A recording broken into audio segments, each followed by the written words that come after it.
Thank you so much, Pedro. And I see a lot of friends, Dan and Letty and John Cromer and other folks. Thank you also very much. One of the reasons I'm here in council is because very early on, people like you supported me, and I'm forever grateful for this opportunity to serve the 7th Councilmanic District. As Pedro says, I represent Eastern North Philadelphia. So if we think of just north of Girard Avenue, communities like Fairhill 19133, which is one of the most impoverished, Cunning Park, where I grew up, West Kensington, East Kensington, South Kensington, that is experiencing some gentrifications, and then Frankfurt and that lower northeast. So the district is very complicated. When I got elected, it was the most gerrymandered council district in the country. We've moved away from that title, although we're still in one of the top spots as it relates to that. But it really speaks to how hard people work to make sure someone like me, with my voice, did not get elected in the seat. But thanks to many, as I said, many of you and others,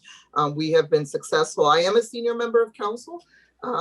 After Brian O'Neill, 40 years, President Clark, Councilman Jones, and I are the next senior members. For some of you who remember when the freshman 3 came in, Bill Green, Kurt, and I, it seems like yesterday, but it was not yesterday. It's been 13 years. But I've tried to use that seniority. I made a choice not to be part of the leadership team in council, but instead focus on my chairmanship on the Committee of Appropriations, and the budget, and we'll talk a little bit about why I think that's important. And then recently, I assumed the responsibility of the Committee on Education that had been chaired for 20 plus years by Councilmember Blackwell. So let's start. We're in this social space, social equity space, where people are really worried about what does the recovery look like. A lot of calls for not going back to the normal because normal was not equitable, and COVID taught us that. But prior to COVID, I had spent about 18 months co-chairing the committee, the Special Committee on Poverty that Council President Clark had established after his report narrowing the gap. And in fact, 1 year ago, we stood in council with a $400 million budget surplus and did a poverty call to action.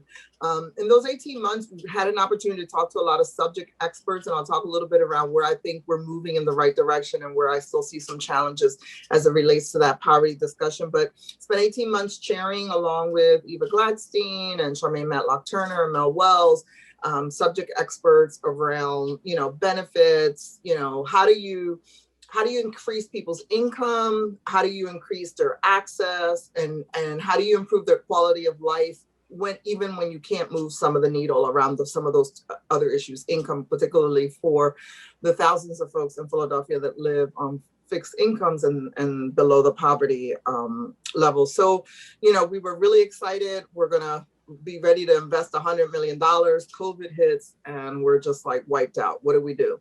And really what we saw was a need to double down on what we were doing. And just this week, we launched the first leg of several different, what we're calling public-private challenges. When we began the conversation around poverty, the Chamber of Commerce was having a conversation, United Way was having a conversation, and all of you on this call understand how hard it is to get people to the same table. The launching of the Poverty Fund is what I call our accountability table. It really is a public-private partnership where we're bringing all of those folks in one table and saying, what could we do together? What good things are we doing that we can scale up? What other modifications we need to make to the work we do? What should city government do? And then what do we do that we don't do well that are really our public partners could do better, right? And really creating that with what we're calling a dashboard, kind of the nerve center of how do you measure this, right? How do you measure this information for effectiveness? And this is not new. Other cities are doing it. Chicago has one. Atlanta mayor just announced her $50 million housing plan. We saw other cities really doing this and challenged ourselves to do this. I will say, navigating that space has been quite challenging. We have big universities in the city, all believe that what they do and how they contribute is great. And when you're asking people to stretch and think outside the box and you're in their lane, there's a little bit of disruption cost in that. I will say that the establishment of the fund. The board is coming together.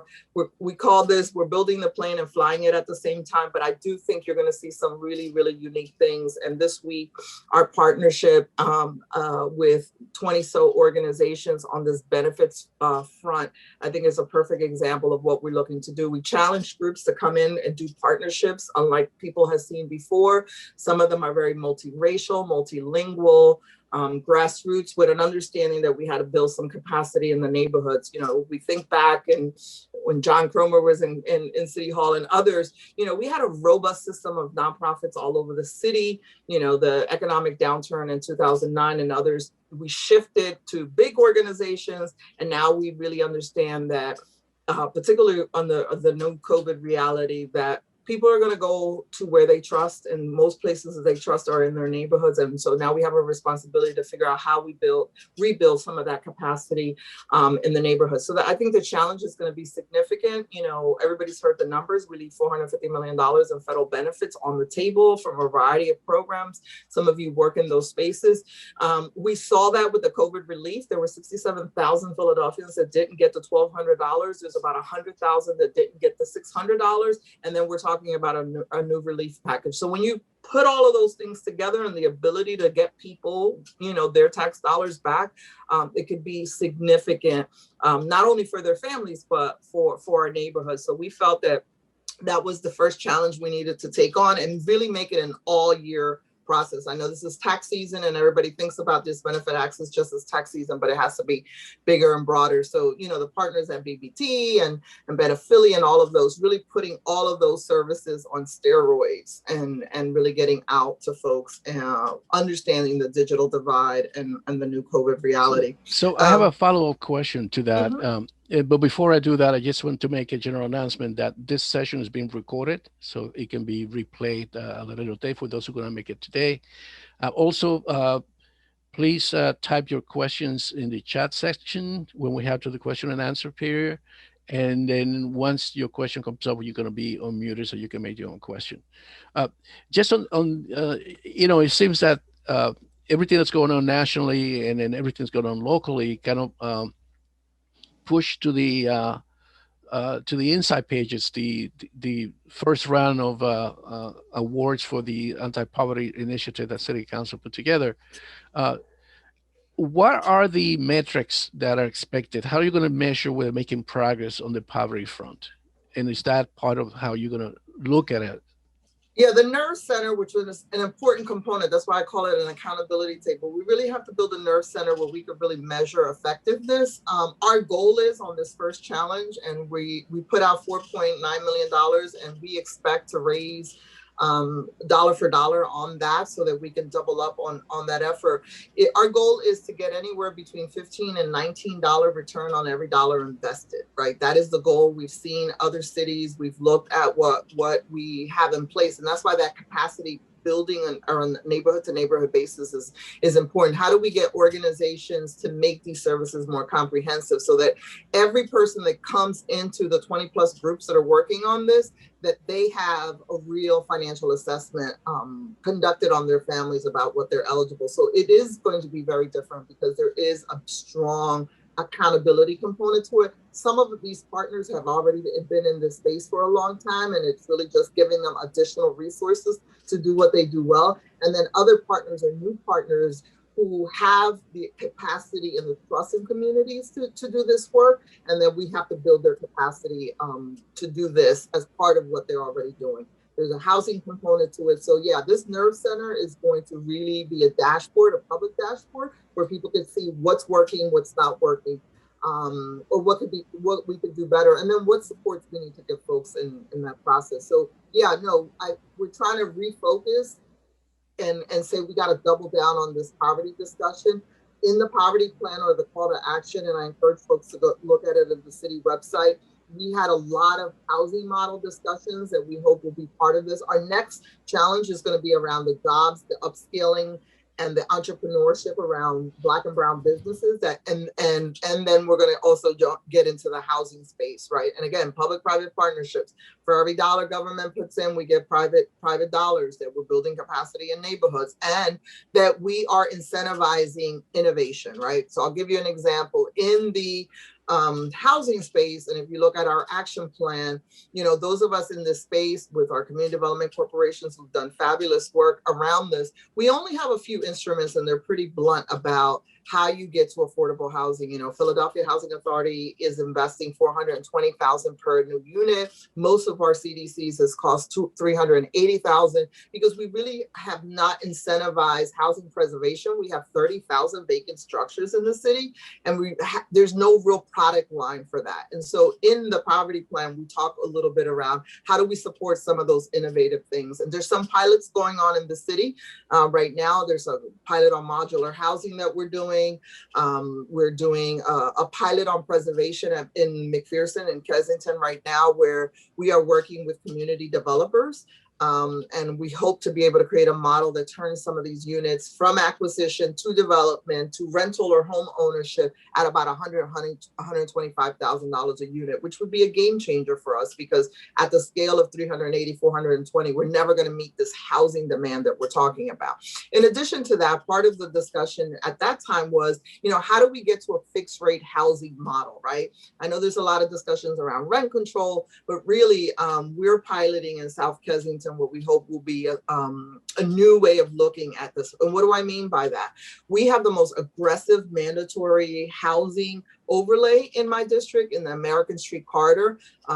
There's a lot of push to get residential housing on there. And one of the things that we said, if residential housing is coming to American Street, it has to come in with real focus around mixed income housing. And there's a 20% overlay requirement as it relates to that. And so what does that do? It really forces developers to look at giving us housing stock, you know, and in some cases, some pretty good housing stock, because some of the product lines that they're creating are pretty luxurious, but really giving us units at 50, 60, 80% AMI.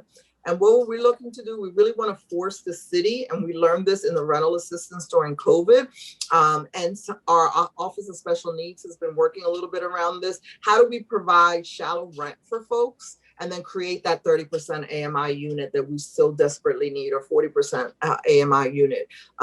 This, again, all these pilots are getting rolled out kind of one at a time. We hope the $400 million bond initiative will help us really amplify that across the city, and looking at where do you create these opportunities, right? A combination of some of the work we've done with mixed income housing bonus, a combination of some of the work that we've done with transit-oriented development, accessory dwellings, really like just putting everything on the table and saying, this doesn't work everywhere, but it should work in some places.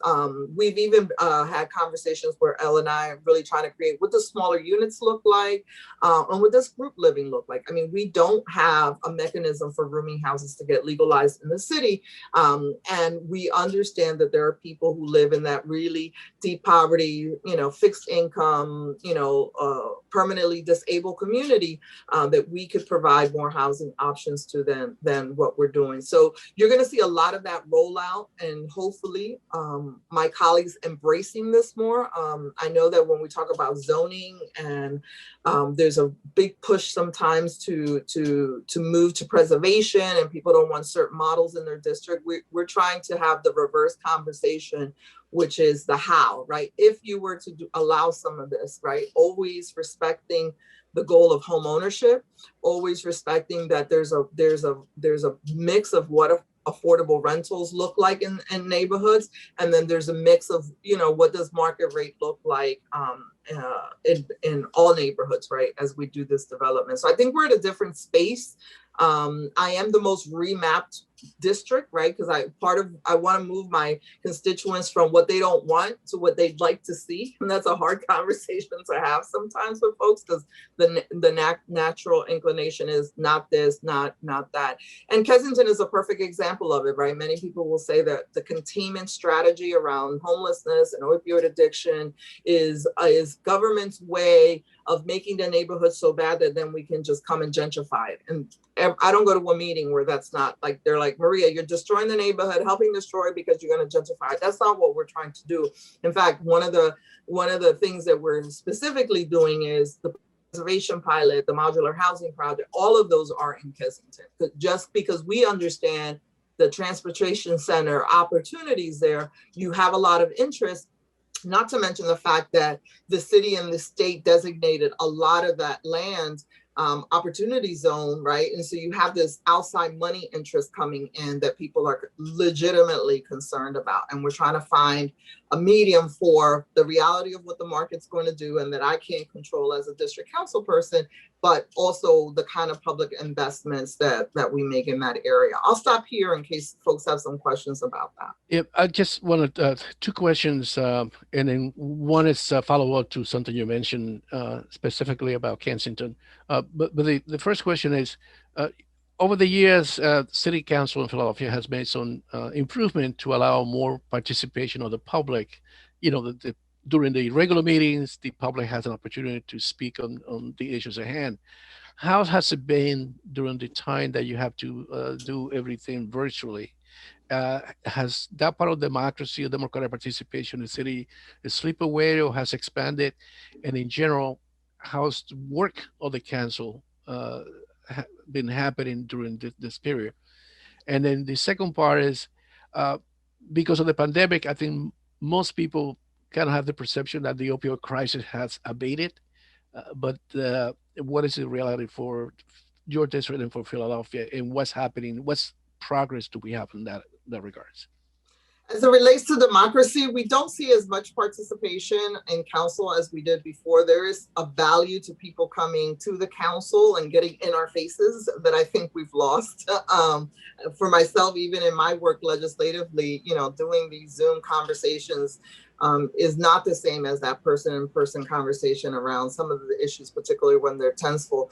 I know that Councilmember Thomas and Catherine Gilmore Richardson, at the request of Council President, put together a disadvantages task force committee, and they did a lot of Zoom conversations all over the city, some of them thematic around particular themes, arts. You know, you saw them launch the $1 Million Relief Fund that came as a result of those conversations. So there is this understanding by us that we have to do more to outreach to folks, and council through that disadvantage committee is trying to do that, but we are nowhere near the kind of civic engagement that we had when we were live. And quite frankly, I don't know when we go back to City Hall. It's concerned that we have, you know, last night I held my monthly town hall, and we're really working with seniors and others to make them feel like they're still connected. They have access to their government and to their council. But the digital divide in communities like mine is clear.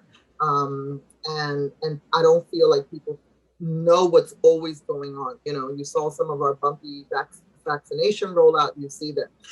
As it relates to the opioid addiction, you know, if you've read some of the latest papers, you know, we have a growing number of Black and brown people that are being impacted, and the death counts are spiraling in those communities. And the reality is that you have to have this conversation about what does, you know, harm reduction mean? How do we help and meet people where they are? And I say in the behavioral health space, we still have a lot more work to do. I know that I saw Madeline Dean and her son on Inside Story, and I'm going to pick up the book. You know, the fact of the matter that who has access is still really based on money, right, and status.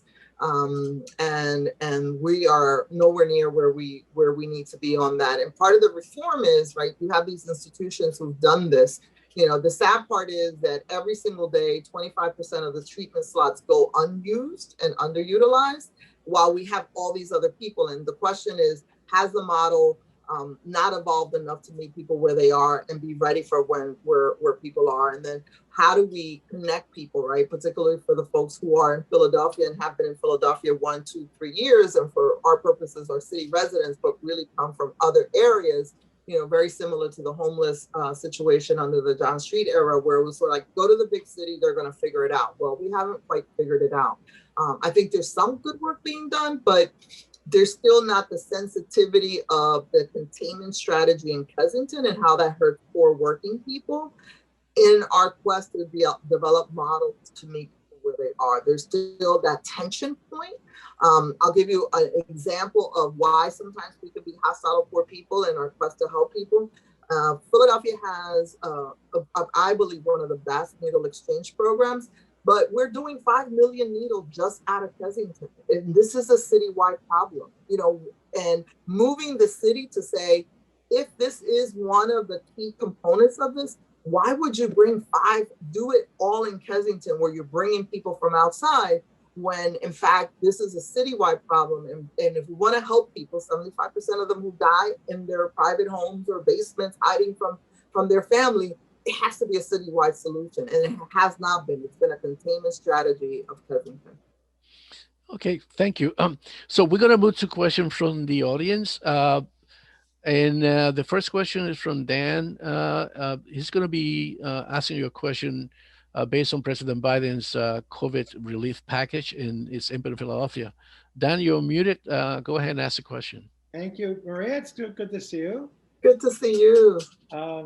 So, you know, the COVID relief package that's going to deadline March 14th. I see if they meet that deadline, but regardless, it's coming this month. It's I think with the minimum wage out of it, which is a disappointment, but it does assure, I think, Democratic majority in the Senate passage. The bill is I've seen some numbers for how it's going to filter down into cities, and it's big numbers. Over 130 billion for local governments, counties and cities. And I've seen a number of 1.3 billion coming into Philadelphia. That's just for you know, lost revenues. There's also nearly 800 million to SEPTA. And the list is long. Do you anticipate City Council is going to have, you know, try to have some real control on this? Because, you know, obviously this kind of money is going to, I mean, it's very impactful. So I'm just curious what your thoughts are. Yeah, so I, as chair of appropriations, you know, I had to help shepherd the first $85 million. And in fact, we're now in a $50 million appropriation for the vaccination outreach program. And I will say that there's been a lot of debate around how we use this money and how we could use this money in a creative way. I think the administration was very concerned early on about what would get covered and not, and they hired a consultant to help them. And so most of the money, unfortunately, went just to salaries and overtime expenditures related to COVID. And we didn't do as much in some of the other areas that I'd like to see us use this next round of money for. So I'll give you an example. On the rental assistance, I think we did some really good things. In the eviction crisis, I think, you know, there was a whole lot of debate around some pretrial diversion and some of the other work, but ultimately it was our ability to put money on the ground. In this case, we put close to $70 million on the ground, and we figured out more efficient ways to do it, to get help to people directly, and to work with small landlords who were severely impacted. And by the way, in the small landlord space, you know, 70% of our affordability is the small landlords under that have under 10 units. And in that space, there's a lot of Black and brown people who use inheritance properties. So how we did that, we managed to get some money out. In fact, we managed to get money because pre-COVID, we had 19,000 people being evicted a year. So we learned. So I hope that in this space, you know, going back to what I was saying around shallow rent, that we think of the rental assistance money coming down in a more creative way to help people, you know, again, transition to a better recovery, as opposed to just creating new programs. This is the danger of all government, right? And when you have a government where there's a lot of program people, you know, they think of, oh, I'm getting $30 million, let me come up with something, as opposed to, no, this money needs to go on the ground. The ability for recovery to happen means we keep as less money as we need, as little money as we need, and we put this money in people's hands. So yes, there's going to be that tug and pull around making sure that that money goes out on the street. On the business side, you saw that also. You know, we rolled out a 3-tier business relief package in the beginning, which was very bumpy because it was sort of like folks, let's not overthink this. Let's just put money in small business hands. And, so we went from a 3-tier to a 1-tier. The second relief package, we worked with the state around the CDFIs, and we created a mechanism there that I think is more effective. This last relief package that I helped navigate through the appropriations process. So yeah, we are going to be in a tug and pull around government wanting to do what government does, which is like, how do we create a new program versus just using stimulus money for what it's supposed to be, getting it on the ground in the safest way. And I will say this, and this is I say, anybody who's heard me before, we do programs for the 1% that might scam us, and we create burdens for the 99% that need our help. And so that is something that in that space of COVID management, COVID relief management, I will continue to push back on, because we saw that with our small businesses. They didn't have back office capacity. It's some of the work that we're doing with our commercial carders now. It's like, how do we build capacity in our commercial carder staff so that they can help create the support that businesses need in the back office? We have horrible accountants that give really bad advice to small businesses related to our whole tax structure system that we can talk about, because we really do penalize small businesses. So we saw that people didn't have access to PPP because they didn't have their back office stuff together, and we have to do a better job. And in this space, I will say the city's done a really good job, and we've worked with the revenue department.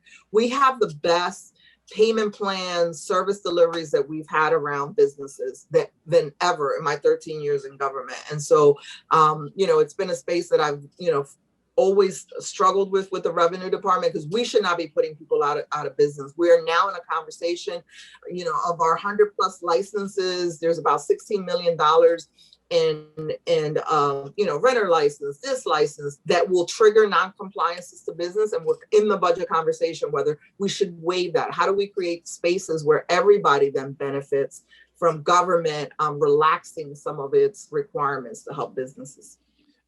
And then this is a really a segue to the next question, because we're going to talk about access to capital.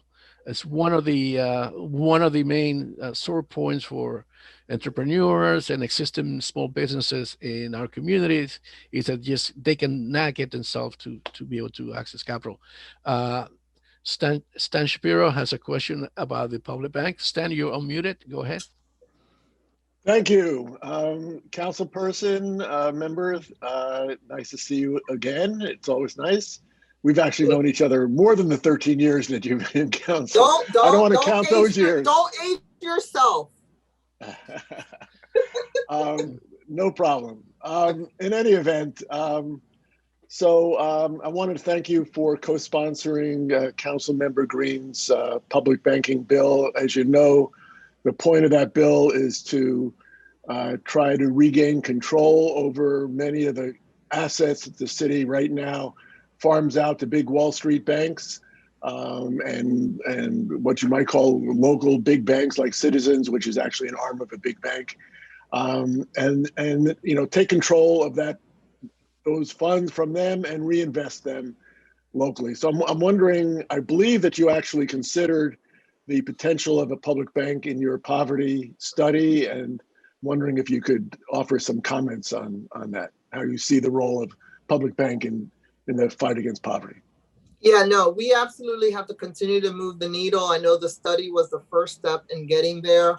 I think one of the things that we have to do is like really force government to look at, of the portfolios that we have, how do we initiate getting it started? Because I think this is a big idea for folks in these spaces, right? And it's really easy to continue to do business as usual. I think we're gonna have to a little bit of a struggle getting this administration to focus on this as a potential tool. I think it's one that all of the advocacy you folks have done have gotten us to a better place, the work that Councilmember Green has done. But I don't see the administration embracing this formally unless we create the how, right? And it's, so we have a lot of work to do in that space. When you say the how, what are you getting at? Well, so part of it is, there are different buckets of money that we have that we can say, let's start off with putting this bulk of money, right? Whatever that is, right? You can talk about the water department and their money, or, you know, we have to start somewhere. And I think the administration is going to overthink this and not get it started. Like, that's the same problem we had with the poverty fund conversation. It was sort of like, we got to get it started, right? And then figure out how you grow it. And I don't know that, given some of the transitions in treasurer staff, the finance staff, I don't know that there's anybody in there that has really said, we're going to make this happen. I haven't heard that from the administration, so we have work to do around that.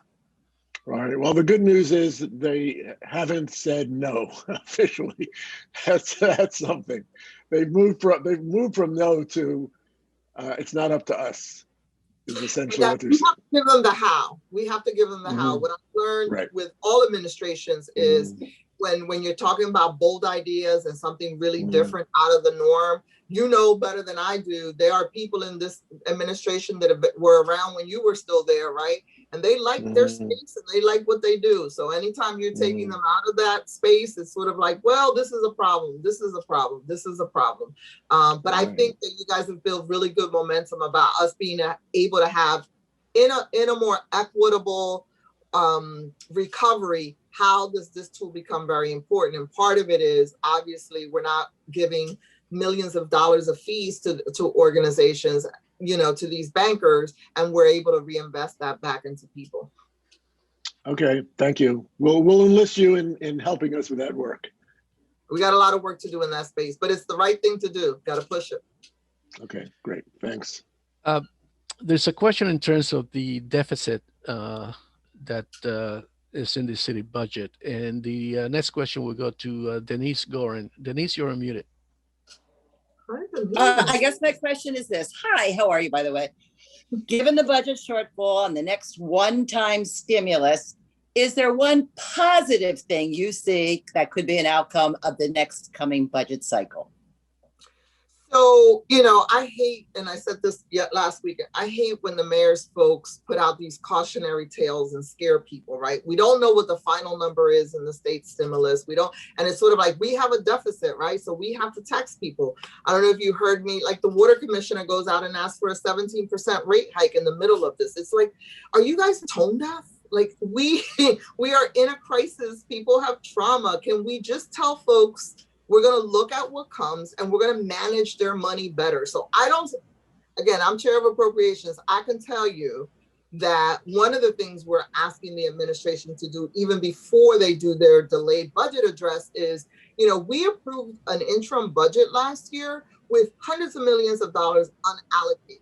And, you know, what did we do? What were the savings that we generated from there, right? What are the new COVID realignments that we have to do in budgets about how we service people? And some of those will require more investment and some of them will require less investment. So I don't appreciate folks coming out, oh, we're going to be in danger. You know, it's like, start a fire than you want to put out. So it just gets tiring because all people hear is like, oh, the most vulnerable are going to pay again. And I'm going to tell you, we're not going to let the administration get away with that this year. I mean, we keep saying we got to invest in people. We got to do this. We have this poverty challenge, more people in poverty because of COVID. So, you know, ultimately, I think, and council has demonstrated, at least the 13 years I've been there, you know, the administration will come out with a plan and we're going to debate the plan. We have hearings on fiscal stability coming up where we've really tried to hone in on what are departments doing, how are they changing their model, what are the efficiencies we're getting. And the other thing is, you know, this government in particular is, you know, we have lost our internal capacity and we are so dependent on outside vendors to get our work. Our capital budget is a perfect example of it. We have a $10.9 billion capital budget. When you look at our union rate compared to New York and Baltimore, like we're just overpaying in so many different ways, and we have to restructure some of that. I am for building more internal capacity at the water department and other departments for us to provide services that, because we've become so dependent on outside folks, the cost for those, right? You see all these water main breaks, you know, these folks are coming in and it is just so expensive, when here we have an opportunity to create the next generation of workforce Many of these departments do not require a college education. It really is about training. I know if you guys, I said last week or a couple of weeks ago around community college being free and really using community college to help us create the workforce that government needs. I'm for, it's not a big government as much as a government with capacity so that you're not beholden to the outside markets. And you've seen that. All you have to do is look at our capital budget to see the amount, and I'll use the electricians as an example because they pick on me, so I'll pick on them. The all-in electrical rate in Washington, D.C. is about $42. In Philadelphia is $100. Okay. Thank you. Right. Thank you for that question. Let's go back to something that is an ongoing question of a concern and debate here in Philadelphia. From city council perspective, how is the initiatives on police reform going? And what is the main obstacle at this point? On what reform? Police reform. So I was on the police oversight committee that was established once Ramsey asked the Justice Department to come in, and there was a recommendation of about 150 recommendation items. And actually Philadelphia was working, we were talking de-escalation, use of force. It was a really good committee led at that point by Dean Epps from Temple. And the first thing, this mayor did was dismantle that group, right? And so I would say that we were moving in the right direction, and then we really stepped back because we went from an oversight board to an advisory committee, and we lost a lot of the civil rights attorneys and others who were around the table who were really, really helpful in this. And look, the police department, Ross was working with us on the oversight when he was first deputy, and he was very resistant to some of the thoughts around the kind of reform. I think city council, because of the social unrest, took up a lot of items, police advisory commission, oversight commission, all of those things that we in the past couldn't get majority support on, and definitely could not get the mayor to support openly. So I think we're at a better place once we have this commission going. Here's the challenge that we have, right? And I've said this again, from a budget standpoint, we have not been able to manage our overtime. And, the police department is a perfect example of it. It's the same 200-300 people who are making 2-3 times their salary a year.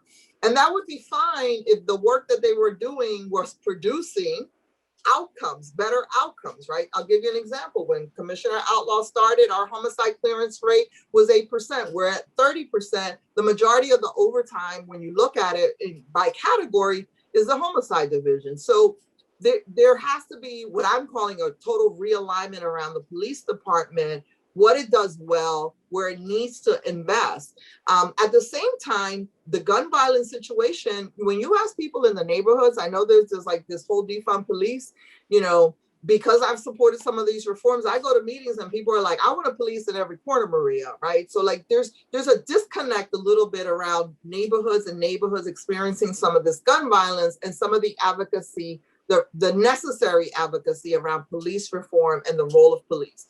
We have police doing joint inspections with the fire department. We have the police, doing traffic duty. We have the police, on the one hand, we say we don't want to over police the city. On the other hand, very little what we do. In fact, when you look at our homeless response, the burden of this has really been put on the police around the opioid addiction. And to their credit, because I'll say in East Division, where we just started a mini police station, the police have stretched their capacity around how they help us deal with quality of life issues. But this rethinking policing is a bigger conversation. And I think people are talking at each other and not kind of listening through that. People want the same thing. They want an effective police department. They want accountability. They want to see all of those things. But how we test, right? Let's not talk about Act 111 that everybody talks about at the state. How we test, some of the legacy points that we give. We say we want diversity, but then everything we structure around testing, background investigations, legacy points pushes us in the opposite direction. Thank you for that question. So we have a question about the tax wage tax structure in the situation that we are right now. Tom, go ahead. Hey, okay, I'll just jump in myself here. Just pivoting a little bit to a slightly different topic. Yeah, about the wage tax. Something like a third of Philadelphians work in the suburbs. It's actually, I think, more than that, depending on where you're looking. And quite a few jobs in the city actually are held by suburbanites. This is, in fact, this is a huge part of our economy. We don't really pay much attention to it with city policy, other than having our commuter wage tax, our non-resident wage tax. So I'm just curious, what's your view of regional cooperation, consolidation, reform, whatever it may be? Is there really a place for that? This has ebbed and flowed over the years, this topic, but I'm just curious where you stand on it.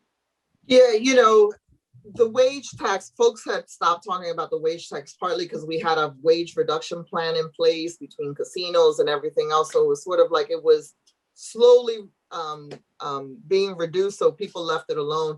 I think Philadelphia needs to look at all its tax systems, right? And, back in 2009, 2010, we led an effort around eliminating the net profits tax and really shifting tax burdens away from people and small businesses to people in the market, right? And Philadelphia's tax structure and dependency on wage tax and how we penalize Philadelphia-based businesses with our tax system is one that right now, in a COVID world, we really need to go back and study. And when you look at the numbers about who pays and who doesn't pay, it is shocking to us, right? And again, when we look at these, we have to sign confidentiality agreements. We've done some reviews of this.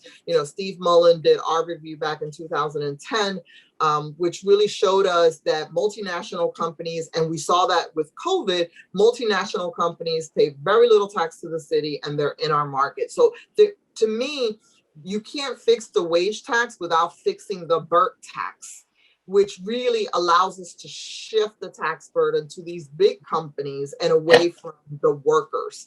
And so we're only going to have incremental reductions in the wage tax. Folks are going to work from home. You see that already with commercial spaces downtown. There's going to be a readjustment over the next couple of years around space. And, if you read Paul Davies' report and others, where we were having job growth downtown was in the back office. If the back office doesn't exist because people are cutting down their offices, because people are working home, we're in trouble, right?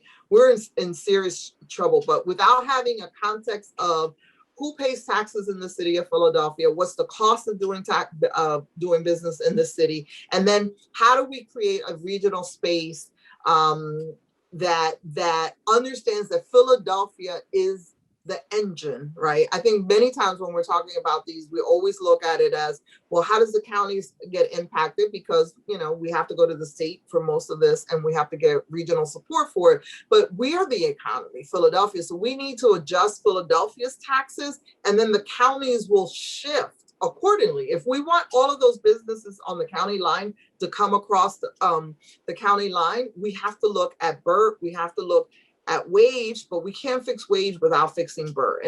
And the example of that is multinational companies, because of their smart accounting practices, do not pay to be in our market. And we penalize small businesses and medium-sized businesses for locating here. And that is going to drastically impact our ability to have a better recovery.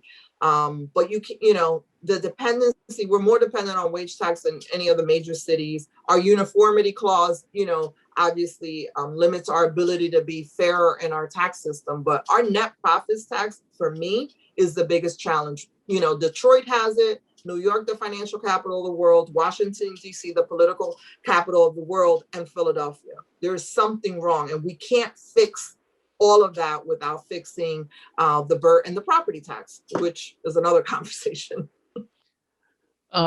So let's talk about a little bit about the access to training and education by our future workforce. David Lane has a question. Go ahead, David. Yes, thank you. And good morning, Councilwoman. Nice to meet you. I'm David Lane.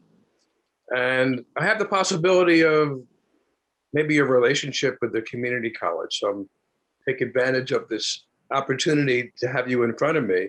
and asking, what do your college eligible high school students feel about the opportunity for an education at Community College of Philadelphia? Can you just talk a little bit about how they feel about that, please? Thank you. Yeah, so during the poverty conversation in our jobs and training, we spent a lot of time with Dr. Hyde and Dr. Generals, right? Because the school district does have a dual admit program that's been pretty successful, although people have been critical about who has access to that program. In the poverty discussion, we started to talk about how do we get thousands, not a couple hundred, thousands of high school seniors on community college campus, right? How do we create that as a norm, right? Part of it is we need to increase some community colleges' footprint, and that's why this conversation by Jill Biden, it becomes so important, because I think Philadelphia should be in the front of that line around how does that happen as the Higher Education Act will undoubtedly be revised under Trump. We stopped being able to use federal grants to pay for, non-credited courses, all those other things. But part of the conversation at that time was, could we make a commitment that we would increase community colleges' penetration rate? Even with their West Philly campus, they can double their penetration rate in the city and still not meet the needs of what we're talking about. If we're really talking about a generational shift and looking at a 0 to 16 continuum, right? And we said, can we get 5,000 high school kids on community at community college? By the way, it would be cheaper for the school district of Philadelphia to pay for kids to be on community college campuses than to maintain them in our system. And as we talk about what is the future of public education in the city, that absolutely has to be there. I put out this challenge a couple of weeks ago in council. We're actually pulling a meeting together with Congressman Dwight Evans, who's an alumnus of community college, who right away, was like, Maria, how do we get this done? Senator Sharif Street, because that workforce component needs to be in it. The state right now, the state affiliated universities have gone to the government, to Governor Wolf and his people, and say, how do we get in this workforce development job skills space as a way to survive, right? Because of the 13 campuses, everybody's struggling, right? And that creates an opportunity for us here in Philadelphia to realign some of our state workforce development money along with community college to get to that place where we can literally say, our kids are going to be at community college campuses in 11th and 12th grade, particularly those who are credit eligible and can graduate with an associate's degree when they graduate from college. Other places are doing this. Is nothing new. This is just about thinking broader. So I think we can now have a conversation that we couldn't have before, and I think there's going to be federal support for it. So I encourage you to stay tuned, because again, those conversations are happening. It's part of community college's strategic plan, has always been part of it. When I worked with community college back in my Aspida days, we ran a GED in English and Spanish ESL component, and community college was our partner. And so sometimes it's about going back to move forward. And I think community college is underutilized in the city of Philadelphia. Thank you for that. Thank you. And thank you for that question, David. There's a question on the chat asking you if you are satisfied with the Revenue Department's collection of the taxes from companies that are outside the city on the gross receipt tax. And also, do you believe that the Revenue Department is enforcing the school district's unearned income tax? So the Revenue Department, we have, again, I've spent a lot of time in this space with the several revenue commissioners and how we look at collections and collections practices. That's why the elimination of the net profits tax is so important, because you can make gross receipts simpler and more attainable to what people are actually doing and have the ability to collect. And we've shown that when there's a easier road to compliance, our collection rates are the highest they've ever been. And when you ask the revenue people, what are some of the reasons why? And it will be the UPA legislation, which I authored, which was income-based tax collections, property tax collections, and TAP, the water assistance program. All of those income-based programs have led to a better compliance rate. We need to have the same situation and product line for small businesses, but we need to understand that the target is big businesses, and where big businesses hide is in their ability to have fancy accounting. One of the other taxes that really does require us to look at is the use and occupancy, which is a school district tax. Most businesses pay more money getting the tax filed than the actual tax. Part of it is because we do have a $2,000 exemption, something else that I authored, again, shifting the burden to big businesses. So there needs to be a complete reform of that with the eye on how do we make sure that all the multinational companies who have access to our market are paying their fair share and can't skirt it. And the only way is through the gross. But when you have this combination of gross and net, and they have great accountants, and we have a limited staff capacity to do audits, we're always just trying to play catch up. Well, thank you for that.